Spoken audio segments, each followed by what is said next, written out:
नमस्कार, मैं डॉक्टर राकेश पाठक। दोस्तों, अगर आप पाकिस्तान अधिकृत कश्मीर घूमना चाहते हैं, अगर आप मुजफ्फराबाद जाना चाहते हैं, गिलगित देखना चाहते हैं, बाल्टिस्तान घूमना चाहते हैं या बेहद खूबसूरत नीलम घाटी की सैर करना चाहते हैं तो अपने बैग एंड बैगेजेस तैयार कर लीजिए, क्योंकि अब से चंद घंटे के भीतर पाक अधिकृत कश्मीर यानी POK भारत का हिस्सा बनने वाला है। क्योंकि हो सकता है आप भूल गए हों, लेकिन हम नहीं भूले। उत्तर प्रदेश के मुख्यमंत्री योगी आदित्यनाथ ने जो दावा किया था उसके मुताबिक 6 महीने के भीतर POK को भारत का हिस्सा बनना था। ये घोषणा योगी आदित्यनाथ ने 18 मई 2024 को लोकसभा चुनाव के दौरान की थी। उन्होंने दावा किया था और वादा किया था कि नरेंद्र मोदी को तीसरी बार प्रधानमंत्री बनाकर देखिए, 6 महीने के भीतर पाक अधिकृत कश्मीर भारत का हिस्सा होगा। तो योगी आदित्यनाथ की दी गई टाइमलाइन के हिसाब से 6 महीने यानी 180 दिन होने में मात्र कुछ घंटे बाकी हैं। इसलिए हमने आपसे निवेदन किया है कि अपने बैग एंड बैगेजेस तैयार कर लीजिए। अब ना आपको कोई रोकने वाला है न टोकने वाला है।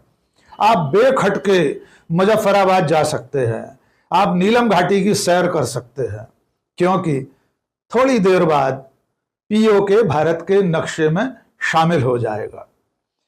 अकेले योगी आदित्यनाथ नहीं है, बल्कि चुनाव के दौरान अभी जम्मू कश्मीर के चुनाव के दौरान केंद्रीय रक्षा मंत्री राजनाथ सिंह ने भी कुछ इसी तरह के सपने दिखाए थे।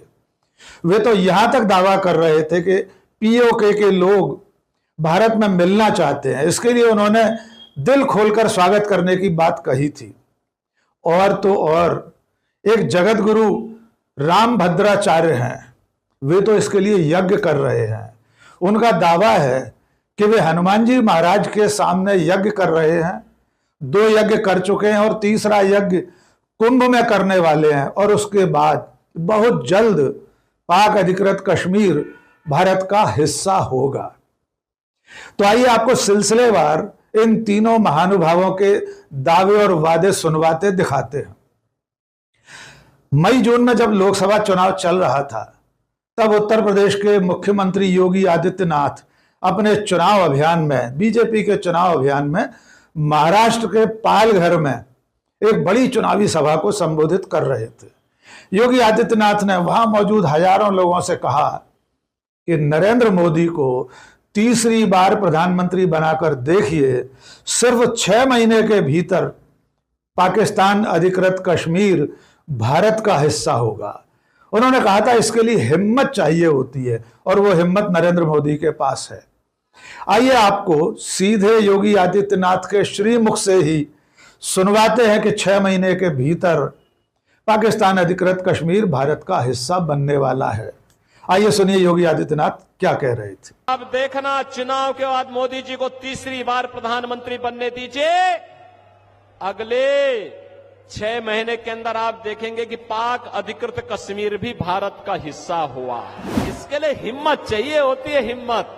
तो आपने देखा कि योगी आदित्यनाथ के इस वादे पर, इस दावे पर हजारों लोगों की भीड़ ने करतल ध्वनि की, जोशो खरोश के साथ तालियां बजाई, क्योंकि लोगों को उम्मीद थी कि अगर योगी जी कह रहे हैं तो POK तो भारत का हिस्सा बनकर ही रहेगा, और वो भी इस शर्त पर कि नरेंद्र मोदी को तीसरी बार प्रधानमंत्री बना दीजिए। तो साहब, जनता ने नरेंद्र मोदी को तीसरी बार प्रधानमंत्री बना दिया। लेकिन योगी आदित्यनाथ ने जो टाइमलाइन जाहिर की थी, जो बताई थी, वो समय सीमा अब खत्म होने वाली है। 18 मई की तारीख से आप दिन गिन लीजिए। अब 18 नवंबर को 6 महीने पूरे होने वाले हैं। लेकिन इन 6 महीने में पाकिस्तान अधिकृत कश्मीर को भारत में मिलाने के लिए, भारत के नक्शे में शामिल करने के लिए योगी आदित्यनाथ ने या तीसरी बार बने प्रधानमंत्री नरेंद्र मोदी ने अब तक क्या किया है, कौन कौन सी औपचारिकताएं पूरी कर ली गई हैं, ये देश को अब तक नहीं पता है।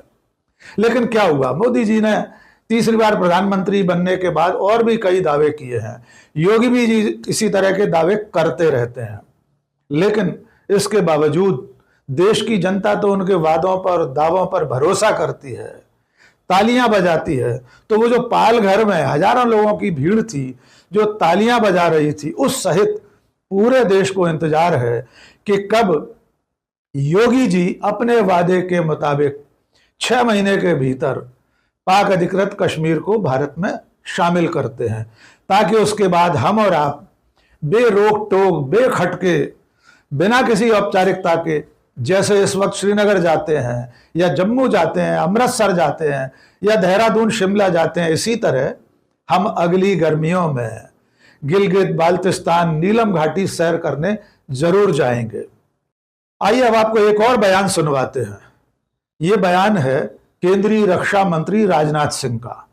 वे भी बड़ी उम्मीद के साथ जम्मू कश्मीर में ही रामबन एक इलाका है, वहां पर एक चुनावी सभा को संबोधित कर रहे थे। अभी जम्मू कश्मीर विधानसभा चुनाव में राजनाथ सिंह ने भी यही दावा किया कि जल्दी ही पाकिस्तान अधिकृत कश्मीर के लोग भारत में शामिल होने के लिए, भारत का हिस्सा बनने के लिए पहल करेंगे। उन्होंने तो आह्वान किया कि वे लोग खुद इसके लिए आगे आएं, क्योंकि वे हमारे भाई हैं। राजनाथ सिंह कह रहे हैं कि पीओके के मुसलमान भी हमारे भाई हैं, इसलिए उन्हें खुद अपनी तरफ से आगे बढ़कर भारत में मिल जाना चाहिए। आइए सुनिए राजनाथ सिंह क्या कह रहे हैं। मैडम, हाँ, चिंता मत करो मैडम। भाइयों, पीओके हमारा था, पीओके हमारा है, पीओके हमारा रहेगा।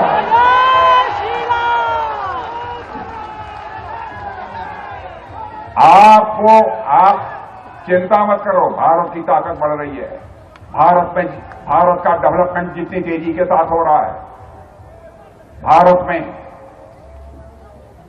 भारत की प्रतिष्ठा अंतर्राष्ट्रीय जगत में जिस तरीके से बढ़ रही है, भारत की अर्थव्यवस्था जितनी तेजी से आगे बढ़ रही है, अब पीओके के हमारे भाई बहन स्वयं ही मांग करेंगे कि हम भारत के साथ रहना चाहते हैं। अब सुनवाते हैं आपको तीसरा बयान। यह किसी राजनेता का बयान नहीं है, किसी मंत्री संतरी का बयान नहीं है। यह बयान है हिंदू धर्म के ध्वजावाहक जगत गुरु रामभद्राचार्य का। आजकल आप देखते होंगे रामभद्राचार्य अपने तमाम बयानों के लिए चर्चा में रहते हैं। वे हर तरह के बयान दे रहे हैं। वे कभी ब्राह्मणों को नीच बताते हैं, कुछ विशेष उपनाम वालों को, कहीं वे महिलाओं के बाल कटवाने को पाप बताते हैं, लेकिन वे भी पाक अधिकृत कश्मीर पर बयान देने से नहीं चूके हैं।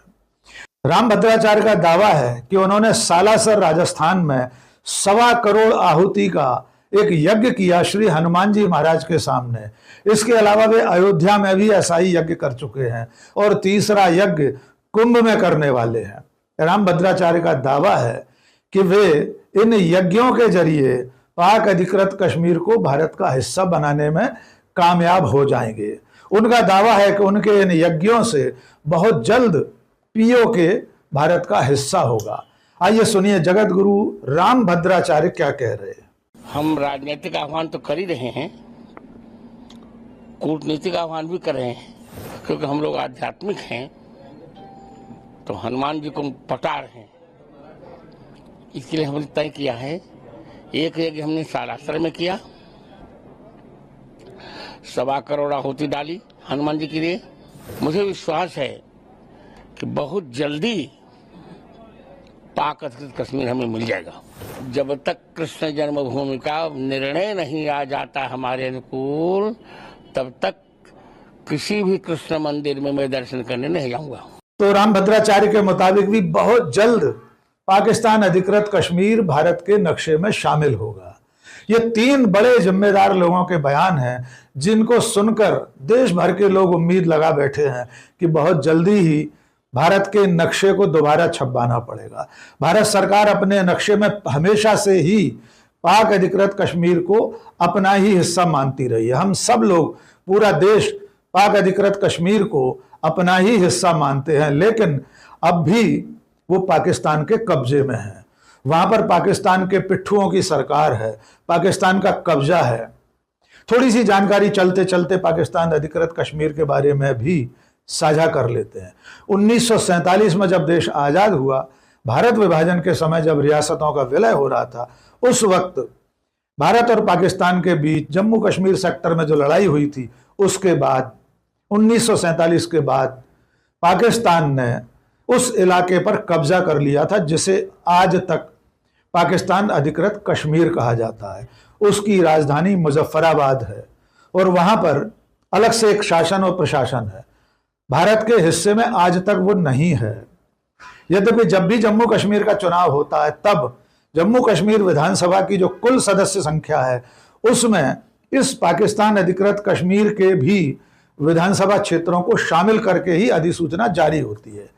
यानी वहां पर जो विधानसभा क्षेत्र हैं, उन्हें भी जम्मू कश्मीर की विधानसभा का हिस्सा माना जाता है। लेकिन हमारी सरकार, हमारा चुनाव आयोग वहां चुनाव नहीं करा सकता, क्योंकि आज भी उसके ऊपर पाकिस्तान का अधिकार है, उसका कब्जा है।